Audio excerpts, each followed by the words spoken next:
All right, so what's going on, everybody? Welcome back to the channel, man. It's your boy. And yesterday I put together this list right here where I was talking to you guys about some of the best characters to give a brilliant CTP to and why it's a good idea. And I don't know what happened and where my mind was at, but I completely missed two of the Marvel Future Fight GOATs, which is absolutely insane. This is as close to Future Fight blasphemy as you can get. I dare say this is Future Fight blasphemy. Skipping over Luna Snow, who should be the very first character you give a brilliant CTP of Rage to, is absolutely crazy because she's literally the most useful Alliance Battle character ever.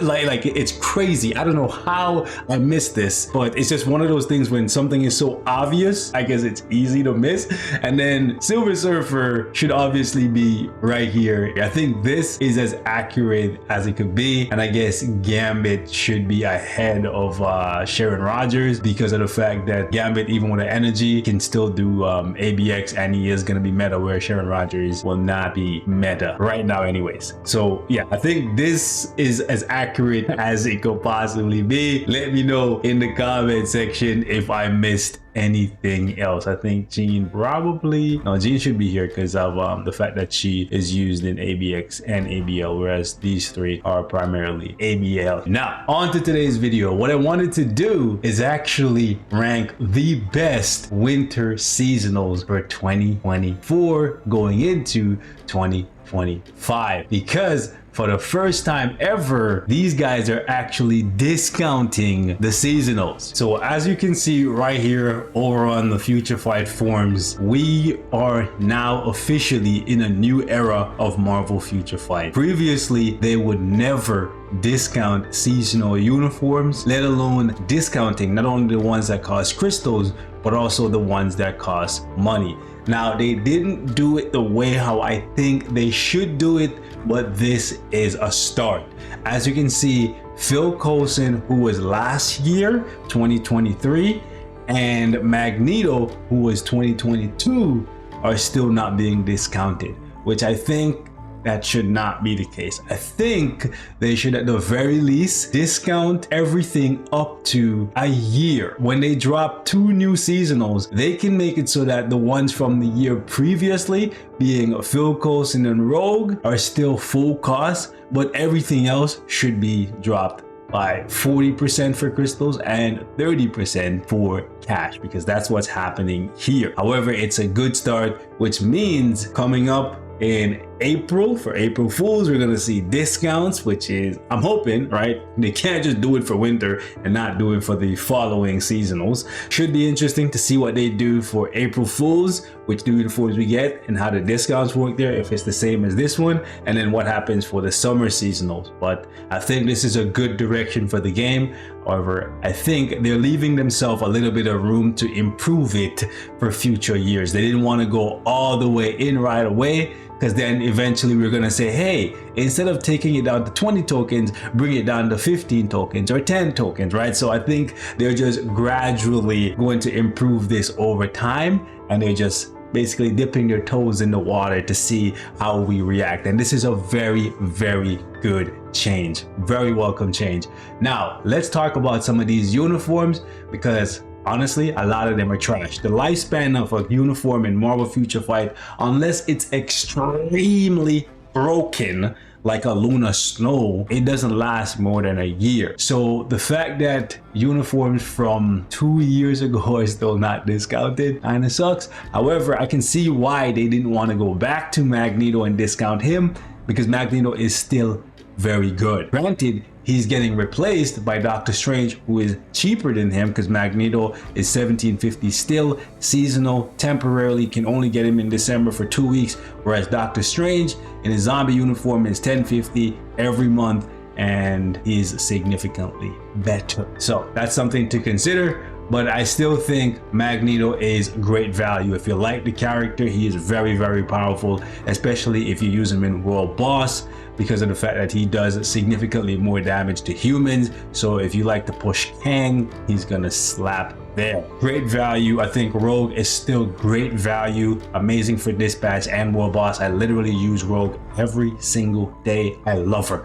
to death. Next up, I think Sharon Rogers is also great value. Don't know if I want to say you should buy her in preparation for any new content that they might drop in 2025, but when I look at the list of seasonals, she's the only one that they've ever released for cash that is not like a must buy. So I don't know if they have something planned in the future that's gonna make it so that you regret not buying her. So buyer beware. Okay, you might want to try and future proof your roster, or take a chance that she's just not going to be good for you throughout 2025. But right now, she is, I think, the strongest female human blast character in the game for PvE content anyways. Moving on, we have my guy Gambit. I think he is a must buy. Sadly, no discount for him, and you're not gonna see one for 2+ years, but I don't think he's gonna get replaced anytime soon because he's just so strong. So I do think you should buy this uniform even if you are free to play. I still think White Fox is great value. If you can only buy one uniform for cash, you absolutely want to buy this uniform. All you gotta do is spend 10 bucks, because now the uniform for her is gonna cost 20 tokens, which is absolutely fantastic. So you literally could just buy anything in the game that gives you 10 tokens and then wait for the check-in event, which is gonna happen in a day or so, and then you'll get an additional 10 tokens there, and boom, you have one of the most useful uniforms ever created for specifically characters with the leadership tag. So people like Sharon Rogers, Luna Snow, Ghost Rider, Captain Marvel, etc. Now, jumping into the trash category, I don't think I have to try and convince anyone that you should not be buying the uniform for Kingpin. You could pick up these seasonals for funsies, but honestly, all of them are kind of trash. Okay, Deadpool has gotten many uniforms since this one. So here's the thing, Magic, the only reason you would consider buying this uniform for her is for Alliance Conquest. And for that reason and that reason alone, I'm gonna put her probably right there, but she's just basically garbage. Now, Phil Coulson, some of you guys are gonna disagree with me on this, but I do think Phil Coulson is great value, not a must buy. And the reason why I say that is because there's so many different supports in the game right now. A lot of them can be gotten, or their uniforms rather, can be gotten for 10.50, and you actually use a lot of them like Valkyrie and Shuri, for example, a lot more than you use Phil Coulson. For example, Phil Coulson, primarily you're buying him for Extreme Alliance Battle to buff your Doctor Strange or your Magneto, because his support now applies to all allies, not just heroes in this uniform. However, you don't use Phil Coulson for Alliance Battle Legend currently. Now, we could see a new week get added in 2025 that bumps him up to a must buy, which, if that's the case, cool.